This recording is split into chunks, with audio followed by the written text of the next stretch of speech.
I want to read a poem to you called Mindful by Mary Oliver. And then following that, we're actually just going to sit for a few minutes and gaze at some gorgeous nature and drink it in. We often fill this space with a lot of words and a lot of thoughts, and you know that sometimes we can miss the presence and beauty of God, so often found more deeply in silence, stillness, and in the quiet spaces.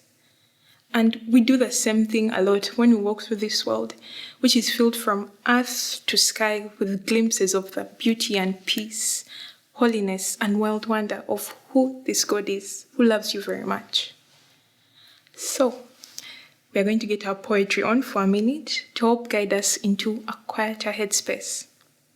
But while we do this, just let your body, your mind, and your soul take some deep breaths as you contemplate the beauty of God in nature.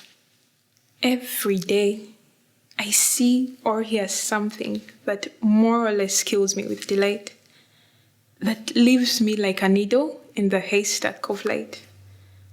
It was what I was born for, to look, to listen, to lose myself inside this soft world, to instruct myself over and over in joy and acclamation. Nor am I talking about the exceptional, the fearful, the dreadful, the very extravagant, but of the ordinary, the common, the very drab, the daily presentations.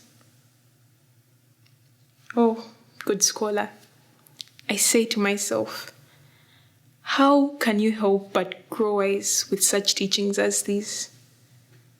The untrimmable light of the world, the ocean's shine, the prayers that are made out of grass,